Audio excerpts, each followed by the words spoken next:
സന്തോഷം നൽകും. സന്തോഷത്തോടെ തന്നെ ഏഷ്യാനെറ്റ് ന്യൂസ് പങ്കുവെക്കുന്ന ഒരു റിപ്പോർട്ടിലേക്കാണ്. എറണാകുളം എടവനക്കാട് സ്വദേശി 10 വയസ്സുകാരി വൈഗയെ നമസ്തേ കേരളത്തിന്റെ സ്ഥിരം പ്രേക്ഷകർ നേരത്തെ കണ്ടിട്ടുണ്ടാകും, ഓർമ്മയുണ്ടാകും അവർക്ക്. വൈഗയ്ക്ക് സുമനസുകളുടെ സഹായത്തോടെ ഇപ്പോൾ വീട് ഒരുങ്ങിയിട്ടുണ്ട്. 3 വയസ്സിൽ അമ്മയെയും കോവിഡ് ബാധിതനായി അച്ഛനെയും നഷ്ടപ്പെട്ട ആളാണ്. അച്ഛമ്മയുടെ സംരക്ഷണയിലാണ് വൈഗ കഴിഞ്ഞിരുന്നത്. വൈഗയുടെ വീട് ജപ്തിയായ വാർത്ത ഏഷ്യാനെറ്റ് ന്യൂസ് ആണ് പ്രേക്ഷകരെ അറിയിച്ചിരുന്നത്. ഇന്ന് വൈഗയുടെ വീടിന്റെ പാലുകാച്ചലാണ്. ജൂലിയറ്റ് ചേരുന്നു വിവരങ്ങളുമായി. ജൂലിയറ്റിനൊപ്പം ആളുകളൊക്കെ ഉണ്ട്. ജൂലിയറ്റെ പറയും.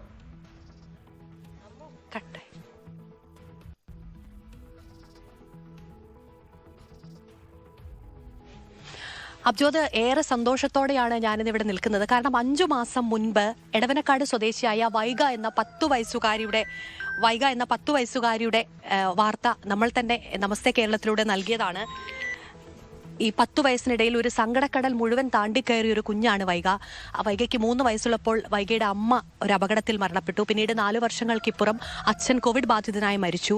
അച്ഛനുള്ളപ്പോൾ ലൈഫ് പദ്ധതിയിൽ അച്ഛൻ പെയിന്റിംഗ് തൊഴിലാളിയായിരുന്നു. ലൈഫ് പദ്ധതി പ്രകാരം ഒരു വീട് കിട്ടി.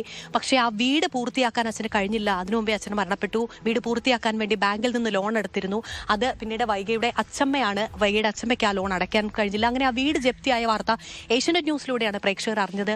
ഏഷ്യാനെറ്റ് ന്യൂസ് ഈ വാർത്ത പുറത്തുവിട്ടതിന് പിന്നാലെ ഒരുപാട് സുമനസ്സുകൾ വൈഗയെ സഹായിക്കാനെത്തി. വൈഗയുടെ സ്കൂൾ അധികൃതർ വരെ വൈഗയുടെ ഈ അവസ്ഥ അറിഞ്ഞത് നമ്മുടെ വാർത്തയ്ക്ക് പിന്നാലെയാണ്. അങ്ങനെ സുമനസ്സുകളുടെ സഹായത്തോടെ, സ്കൂൾ അധികൃതരുടെ സഹായത്തോടെ വൈഗയ്ക്ക് ഇപ്പോൾ ഒരു പുതിയ വീടായിരിക്കുകയാണ്. അതായത് നേരത്തെ ഉണ്ടായിരുന്ന വീടിന്റെ പണിയെല്ലാം പൂർത്തിയായിരിക്കുകയാണ്. വളരെ സന്തോഷം നിറഞ്ഞ ഒരു കാഴ്ചയാണ് നമുക്കിവിടെ കാണാൻ കഴിയുന്നത്. ഇതാണ് വൈഗ, സുന്ദരിക്കുട്ടിയായിട്ട് നിൽക്കുകയാണ്. നല്ല അടിപൊളി ഉടുപ്പാണല്ലോ. ഹാപ്പി ആയോ? വൈഗയുടെ വീടൊക്കെ പൂർത്തിയായിട്ടുണ്ട് അല്ലേ?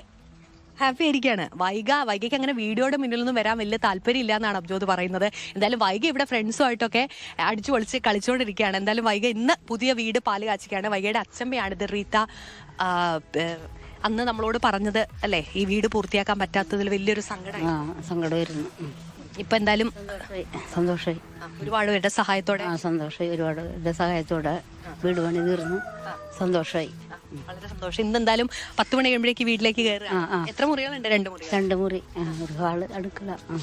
വൈഗയുടെ കാര്യങ്ങളെല്ലാം നോക്കിക്കൊണ്ടിരുന്ന വൈഗയുടെ അച്ഛമ്മയാണ്. അതുപോലെ വൈഗയുടെ അമ്മയുടെ അച്ഛന്റെ സഹോദരിയുമുണ്ട്. എന്തായാലും വളരെ സന്തോഷമുള്ളൊരു കാഴ്ചയാണ് നമുക്ക് ഇവിടുന്ന് കാണാൻ കഴിയുന്നത്. 10 മണി കഴിയുമ്പോഴേക്കും എന്തായാലും വീടിന്റെ പാലുകാച്ചൽ നടക്കും. അബ്ജോദ്, ഈ ജൂലിയറ്റ് വൈഗയ്ക്ക് നമസ്തേ കേരളത്തിന്റെ പ്രേക്ഷകരുടെ എല്ലാം ആശ്ലേഷം ഇതിനൊപ്പം നൽകുന്നു. വൈഗ ജൂലിയറ്റ് സൂചിപ്പിച്ചതുപോലെ അങ്ങനെ ക്യാമറയ്ക്ക് മുന്നിൽ വരാനൊന്നും ആഗ്രഹിക്കുന്നില്ല. വൈഗയുടെ സ്വകാര്യത നമുക്ക് മാനിക്കാം. എങ്കിലും അന്നത്തെ ആ റിപ്പോർട്ട് നമുക്ക് ഒരിക്കൽ കൂടി കാണാം. പിച്ച വെച്ച് പിരണ്ടോടി വീണിട്ട് അച്ഛനെ നോക്കി കണ്ണീർ പൊഴിഞ്ഞു. നിൽക്കുമോമന കണ്ണാ നീ നിൽക്കൂ, അച്ഛനെത്തട്ടെ നിന്നരികിൽ.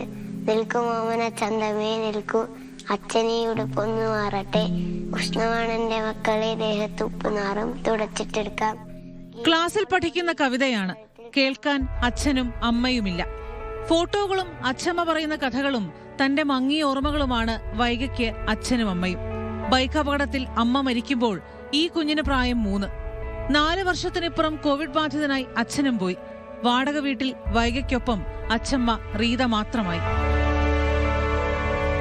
ഞാൻ എൻ്റെ കൺമുന്നിൽ കണ്ടതാണ്. കണ്ട് കഴിച്ചാണ് എൻ്റെ മോൻ്റെ ജീവൻ സഹിക്കാൻ പറ്റും.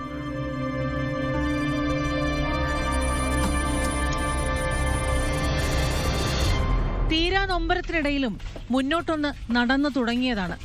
ഇടിഞ്ഞു വീഴാറായ വീടിന് പകരം ലൈഫ് പദ്ധതിയിൽ വീട് പണിയും തുടങ്ങി. എന്നാൽ പെയിന്റിംഗ് തൊഴിലാളിയായിരുന്ന അച്ഛൻ ഷൈജുവിന്റെ മരണത്തോടെ നേരത്തെ ഉണ്ടായ ബാങ്ക് വായ്പ കുടിശ്ശികയായി. എടവനക്കാട് സഹകരണ ബാങ്കിൽ നിന്ന് ജപ്തി നോട്ടീസും എത്തി. 3 ലക്ഷം രൂപ അടയ്ക്കണം. ചെമ്മീൻ കിള്ളിയും വീട്ടുജോലിയും എടുത്തു കഴിയുന്ന റീതയ്ക്ക് താങ്ങാനാകുന്നതല്ല ഈ ബാധ്യത. ആധാരം പണയത്തിലാണല്ലോ. നമ്മുടെ കയ്യിൽ വന്നാലേ നമുക്കൊരു ഉറപ്പുണ്ടാവുള്ളൂ. ഇത് കഴിഞ്ഞ് ഇതുവാണെങ്കിൽ ഇങ്ങനെ കിടക്കുന്നതാണ്. കോവിഡിൽ അച്ഛൻ കൂടി നഷ്ടപ്പെട്ട കുഞ്ഞിന് കേന്ദ്ര സംസ്ഥാന വിഹിതമായി 8 ലക്ഷം രൂപ ബാങ്കിലുണ്ട്. ചട്ടപ്രകാരം ഘട്ടം ഘട്ടമായി 18ഉം 21 വയസ്സിലാണ് ഇത് കിട്ടുക. കുഞ്ഞു കഴിയുന്ന വീടിന്റെ ബാധ്യത അറിയിച്ച് ജില്ലാ കളക്ടർക്ക് കത്ത് നൽകിയെങ്കിലും നടപടിയില്ല. ലൈഫിൽ കിട്ടിയ വീടിന്റെ പണി പാതി വഴിയും. ഇനി പണി പൂർത്തിയായാലും തീരില്ല ഈ ബാധ്യത. സർവീസ് സഹകരണ ബാങ്കിൽ നിന്ന് ആധാരം എടുക്കണം. എങ്കിൽ മാത്രമേ ഈ ഒരു വീട് പണിത് കൊണ്ടിട്ട് ആ കുട്ടിക്കും അച്ഛമ്മക്കും മനസ്സമാധാനമായിട്ട് അതിനകത്ത് കിടന്ന് അന്തി ഉറങ്ങാനായിട്ട് സാധിക്കുകയുള്ളൂ.